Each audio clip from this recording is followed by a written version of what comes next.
Today, we're going to talk about karma, but we're not going to talk about cosmic scorekeeping or what goes around comes around. I want to invite you to consider a different perspective, one that's less about spirituality and more about systems, but in the same way. Less about your soul journey and more about how reality itself processes information, but in the same way. What if karma isn't a law of moral cause and effect, but the original butterfly effect, just inverted? You've heard of the butterfly effect. A butterfly flaps its wings in Brazil, and through a chain of unpredictable events, it sets off a tornado in Texas. A tiny cause creates a massive distant effect. Now, invert that. Imagine the butterfly wing flap doesn't cause a specific tornado. Instead, it suddenly tweaks the entire global weather system. It makes certain weather patterns, like the tornadoes, heat waves, calm skies, slightly more or less probable. That's our starting point. A single action, a kind word, a harsh judgment doesn't just travel out and echo back to you. It subtly rewires the collective neuron network of society. It tunes the system. It makes futures of conflict or cooperation, of trust or fear, more or less likely to manifest.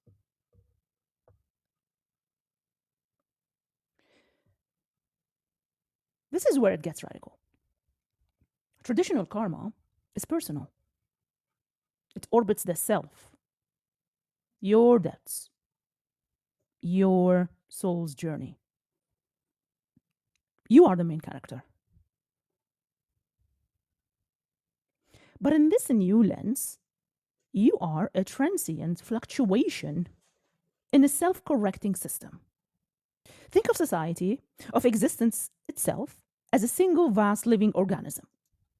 You and I are not separate cells with separate fates. We are momentary patterns, thoughts, impulses, flashing across the brain of the organism. Your eye is a necessary illusion for navigating the world, but it's not the center of the karmic universe. So, how does it work? Let's use a metaphor we all understand: computer code. The universe is running a complex program, the code of reality. Our actions are lines of code we submit.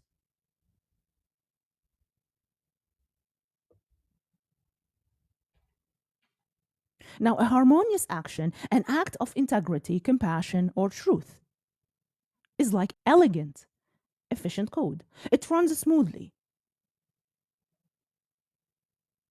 It fosters resilience. It makes the whole system more coherent, more stable, more capable of handling complexity. So it's a software patch that upgrades the entire operating system. Now, a dissonant action, a lie, an act of cruelty, is like buggies, glitched code. It's logically inconsistent. It creates errors. Now, why does bad karma seem to bite? It is not a punishment. It is not a punishment from a divine overseer. It is because that buggy code creates a feedback loop that amplifies instability. You tell one lie, now the system has to allocate resources to maintain that false reality. It creates friction. Trust erodes, relationships glitch. That one lie can cascade, like a minor syntax error that eventually causes the whole program to crash. The bite is you and everyone connected to you experiencing that system crash. Conversely, harmonious actions create feedback loops of stability. They are the system's way of debugging itself. How does good karma come back to me, you might say? If it's not a reward, what is it then? Remember, the system is not sending you a parcel labeled good karma. It is far more direct. When you act with coherence, when you are honest, kind, and accountable, you are not earning a prize. You are reconfiguring your own node within the network. You are broadcasting a signal of trust, so you attract connections based on trust. You are putting out vectors of cooperation, so you enter feedback loops of mutual support. You are debugging your own code, so your personal system runs with less friction and more flaw. So the return is not a transaction, it is an upgrade of your entire operational environment. You have made the universe around you, your personal slice of the probability field, more resilient, supportive, and intelligent. You experience this as good luck, serendipity, and meaningful connections. It is the system's natural state of optimized flaw, which you have simply chosen to stop resisting. Now, what about generational karma? Where does that fit? If karma is a system wide process, then generational trauma or curses are not the sins of the fathers being visited upon the sons, they are unpatched legacy code.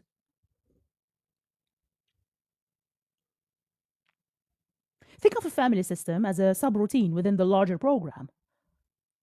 A traumatic event, a pattern of abuse, a deep secret, a narrative of scarcity, is a major bug introduced generations ago.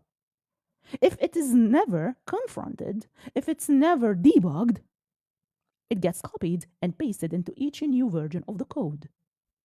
The grandmother's unprocessed fear of lack becomes the father's hoarding behavior, which becomes the child's anxiety disorder.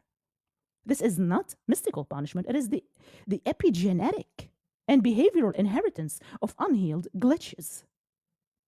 The karmic debt isn't a cosmic loan you have to pay back. It is the technical debt of a dysfunctional subroutine.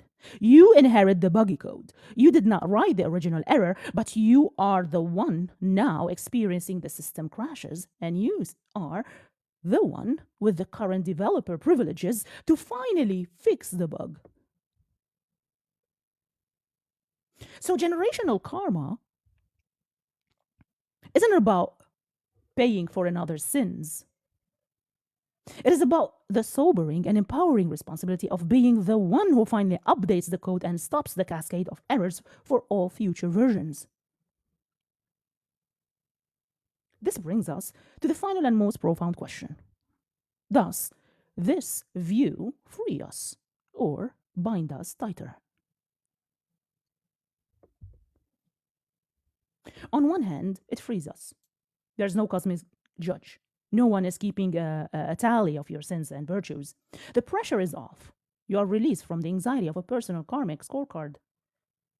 But on the other hand, it binds us infinitely tighter. If isolation is an illusion and every I is a temporary event in the permanent we, then your responsibility is absolute. It's not personal anymore, it's cosmic. Every action you take is a direct modification of the only thing that truly exists, the whole. You are not a customer giving feedback on the universe. You are the universe giving feedback to itself. So let me leave you with this to chew on. Karma, in this light, isn't about ensuring you get your reward. It is about what kind of reality you are right now actively compiling. You are the unwitting code reviewer of existence. What will you approve?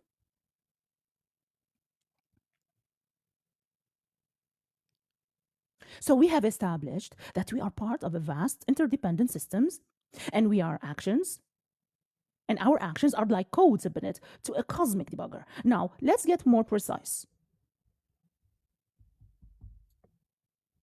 If we drop the idea of cosmic good and evil, what are our actions really? They are vectors. In physics, a vector is a quantity that has both magnitude and direction. It's not just a push, it is a push in a specific way. A harsh word is a vector. It has a force, it can wound, and it has a direction. It pushes the social field toward defensiveness, toward contraction, toward fear. An act of compassion is also a vector. It has a force, it can heal. And this direction pushes the social field toward openness, toward connection, toward expansion. The key is that these aren't just good or bad in a moral sense, they are functional or dysfunctional relative to the system's coherence. So a lie is a vector pointing toward system fragmentation. A truth is a vector pointing toward system integration. Now here's the critical shift. These vectors don't just affect people's feelings, they alter the very topology of possibility for everyone they touch. Think of the space of all possible futures not as a straight line, but as a landscape. A vast, rolling terrain of hills and valleys. Every action you take sculpts that landscape. An act of generosity isn't just a nice moment. It carves a valley, a gravitational well that makes it easier for others to be generous. It lowers the energetic cost of kindness. It makes a future where cooperation is the path of least resistance more probable. An act of theft isn't just a loss of property, it erects a hill, a barrier of suspicion. It makes futures where people install locks, write stricter laws, and trust less a little more likely. It raises the friction in the system. Your action changes the gradient of the entire landscape for everyone in your sphere. You are quite literally shaping what is easy and what is hard for the people around you to think, feel, and do next. So, what is the effect on others? It is not that they are rewarded or punished for your actions, it is that their range of probable behaviors is directly modulated by your vector. So, let's make it personal. Let's say you cut someone off in traffic. Your vector is one of aggression and impatience. Now, the ripple is that person's day is now slightly worse. Their stress hormones spike. The topology of their immediate future has been altered. The hill of patience is now steeper for them. When they get to work, the probability that they will snap at a colleague has just increased. You have, in a very real sense, infected their behavioral landscape with dissonance. The glitch propagates.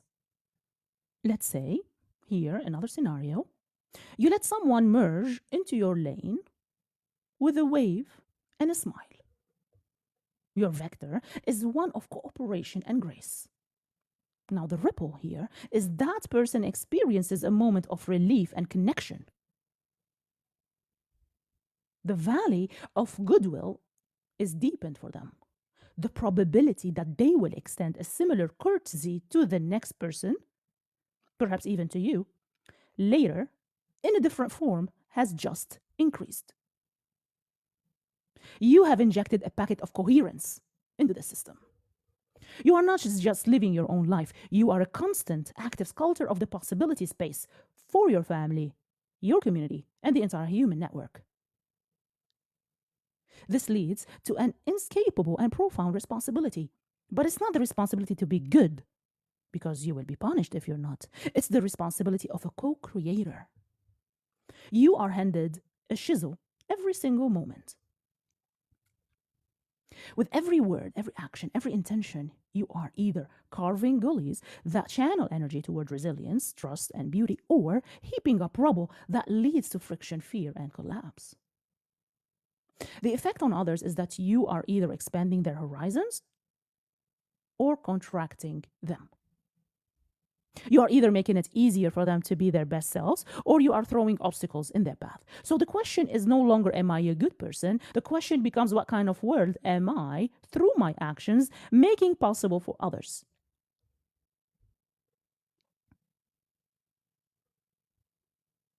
Now we will address the most common and powerful objection to this entire idea. It's the voice of the radical individualist, the person who lives firmly in the I. They might say, this is all very poetic, but I don't believe in karma. I don't believe in this collective we. I am my own person, separate and self-contained. My actions are my own business, and if you don't believe in something, it has no power over you. Your rules don't apply to me. Well, this is a compelling position. It feels strong, it feels independent and free. But from the lens of karma, as a systematic debugger, this very belief is the primary source of the bug. It is not just a refusal to participate, it is a fundamental misunderstanding of the system's architecture.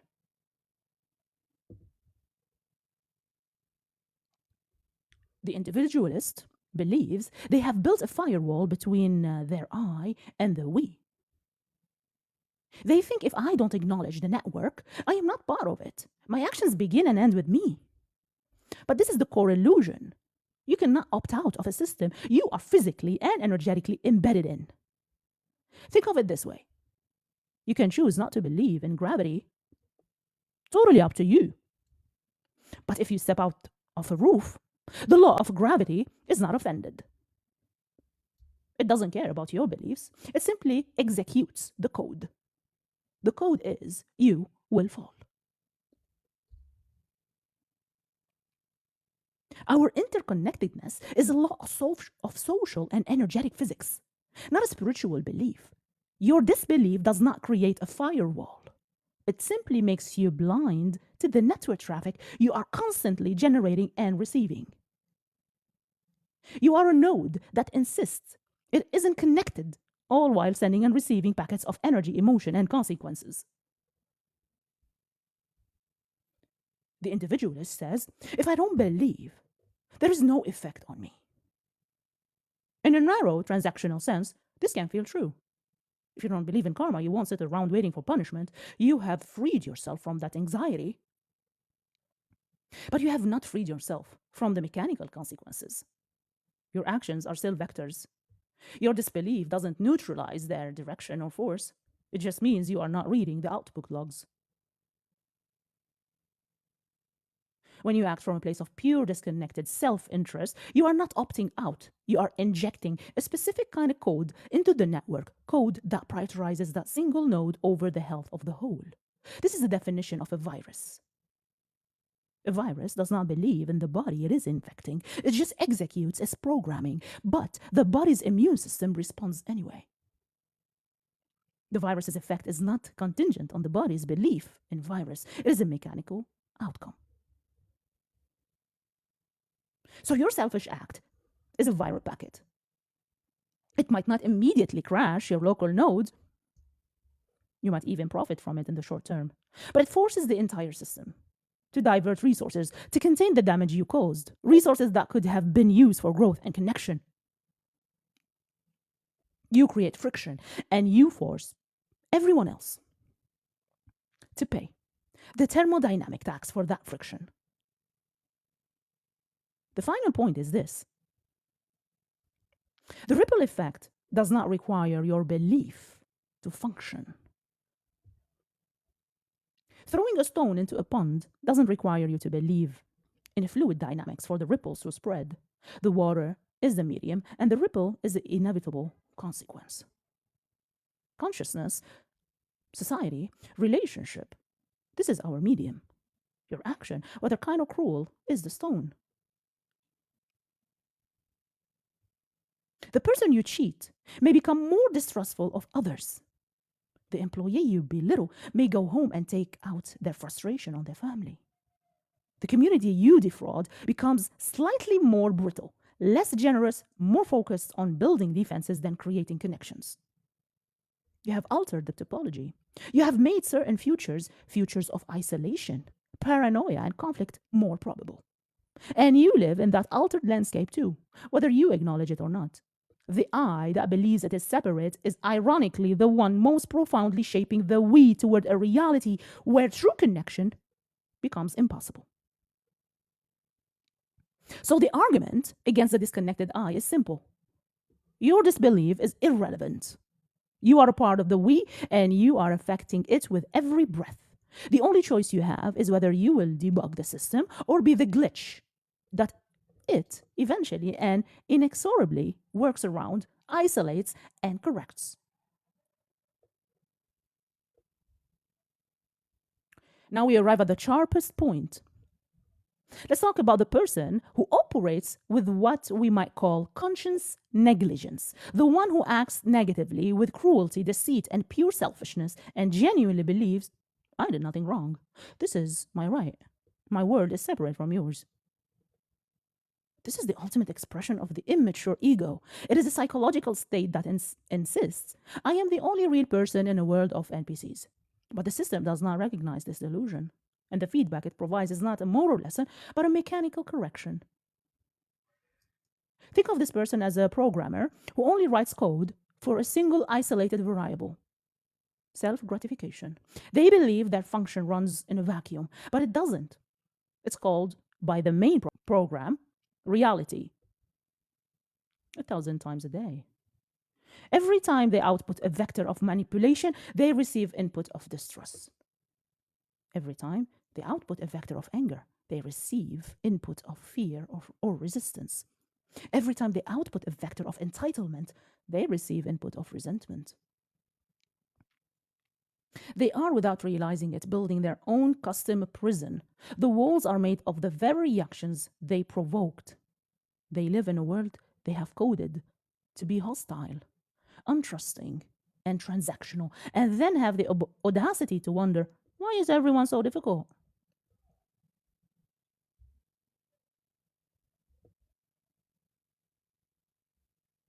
According to Newton's third law of motion, for every action there is an equal and opposite reaction.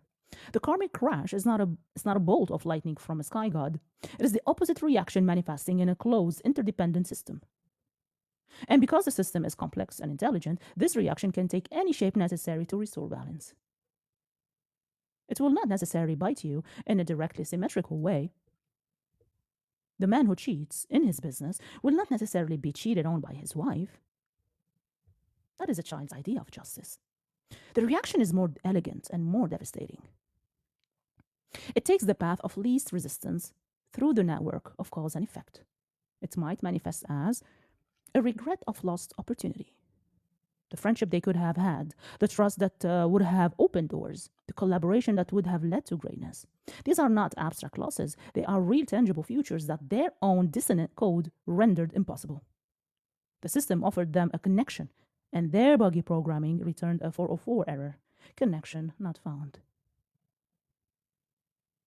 It might manifest as a blockage, a sudden, inexplicable inability to move forward. Every path seems blocked. This is the system firewall kicking in, isolating a malfunctioning node to prevent further corruption. The opportunities stop flowing because the network has labeled them as unreliable sender. It might manifest as an emotional or physical symptom. The body and mind are part of the system. The constant internal state of defense, of justifying one's actions, of simmering resentment at a world that doesn't understand them. This is a chronic stress state. It creates inflammation, anxiety, illness. The body becomes the physical manifestation of the psychic friction they have introduced. Again, it is not a punishment. It is a log file filing up with error messages until the hardware itself begins to fail. It can manifest as the haunting echo, a pattern of negative events that seem unrelated but are all rooted in the same core instability. Failed relationships, financial surprises, a run of bad luck. This is the cascade. The initial glitch has now corrupted multiple subroutines.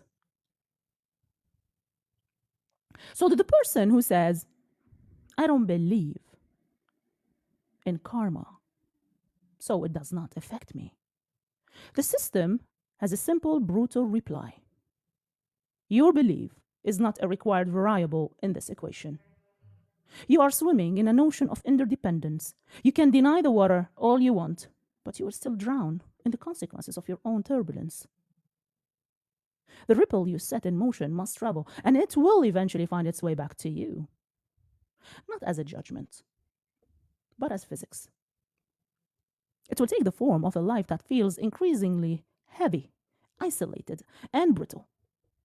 A life where synchronicity and grace are replaced by friction and resistance. The system is not punishing you. It is simply reflecting back to you the quality of energy you have invested in. You shouted separateness into the universe, and the universe, which is fundamentally connected, has no choice but to echo back a profound and lasting experience of loneliness.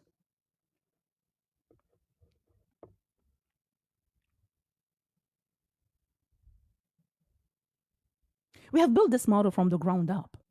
Karma as a systematic debugger, actions as vectors, the self as an illusion. But to lend this with the force it deserves, we need to go deeper. We need to talk about the source code of reality itself, the quantum field. Understand this. The solid world you experience is a collapse of infinite probabilities. Every moment, you are not just acting in a reality, you are selecting one. The quantum field holds every possible version of every event, every potentiality in superposition. Your consciousness is the cursor. Your emotional and moral coherence is a selection criteria. Now let's talk about the reality you choose when you operate with zero emotional intelligence and zero accountability. You are not a rebel. You are not a free spirit. You are not winning. You are actively, consciously, and repeatedly selecting for the most constricted, most hostile, and most isolated version of reality possible. Every time you choose blame over responsibility, spite over compassion, you are not just making a bad decision. You are telling the quantum field, collapse for me the universe where I am a victim. Show me the world where trust is foolish. Render the reality where I am alone at the center of a cold mechanical clockwork. And the universe, obliging and impartial, says, command recognized. It gives you exactly what you are selecting for. The backstabbing colleagues, the failed relationships, the pervasive sense of injustice. These are not random misfortune. They are the perfect mirror, like reflections of the vibrational signature you are broadcasting. You are living in the reality your own choices have designated as home. So here is the final mind-fucking proposition. There is a version of you in the shimmering potential of the field that made different choices. A version that shows accountability, that chose to feel the discomfort of empathy, that understood the we. That version of you is living in a different world. A world of synchronicity, of deep connection, of effortless flow. Not because they are lucky, but because they selected for a universe that operates on those principles. The you that is here, now, listening to this, is the you that shows the path of maximum resistance, the path of the separate I.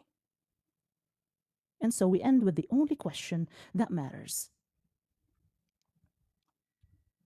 If you are truly the one choosing your reality, what does it say about you that you have chosen this one?